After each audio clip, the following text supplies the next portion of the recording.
everyone in the world needs energy, right?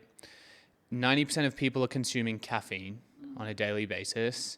Of that group, I would encourage, all the listeners, turn to the person next to them and ask them how much caffeine they drink, and you're going to get some sheepish response. There's very few people who are really confident in the, quantity of caffeine they drink. They're normally quite embarrassed by how much they consume. One espresso for me, that's it. There you go. Threshold. And, you kind of take all these data points into consideration, and there's you look at what the energy drink market is today, and it's really the exact same product that feeds into this caffeine addiction, which is energy drinks equal caffeine and sugar, and sucralose nowadays. And your energy drink is designed to do one thing, and that is to wake you the hell up and overstimulate you. And no one really considers the cost at which they come at, i.e. the crash, the jitters, the increase in heart rate and anxiety, all of that fun stuff. Well, another thing people don't talk about, and Shawn will know about this, but one thing I've studied is what is called nutrition blockers. I have books in my library here that will list all the things.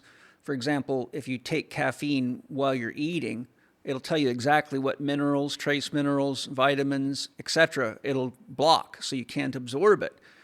And when you look at the fact that you're dealing with processed sugar in large quantities, which is as addictive as heroin or morphine, according to Candace Pert, who is a biochemist.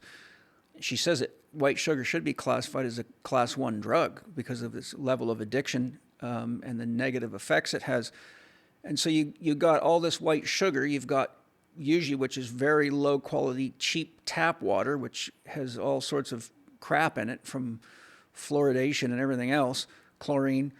And then you've got the caffeine. So the point I'm making here is that what people often aren't aware of is that in nature, if you eat a calorie of food, it comes with a quantity of nutrition. So according to John Berardi, who is a PhD nutritionist, it takes 52% of the calories that you eat to run a food from mouth to anus.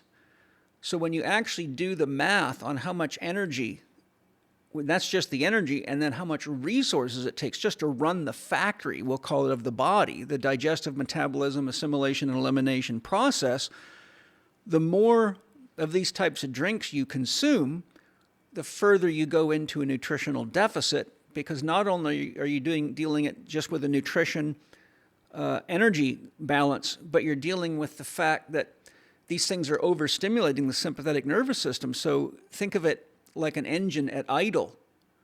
But if you drink caffeine, the RPM goes up significantly, which is why people jitter and sweat.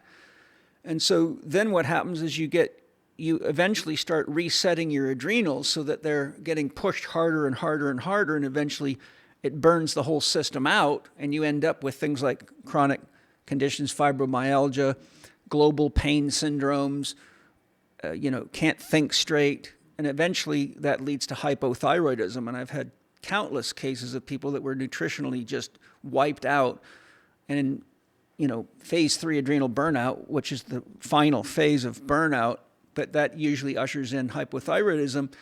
So the point I'm making at the outset in this regard is that what very few people look at, and this is important because the amount of these energy drinks being consumed today, and soda pops and shit like that, is through the roof.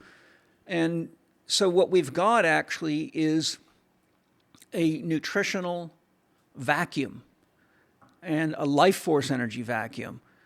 And as they keep upregulating and stimulating, the amount of the drug that it takes, sugar and caffeine, to bring them up to what they would sense as their baseline gets higher and higher and higher until the system just crashes.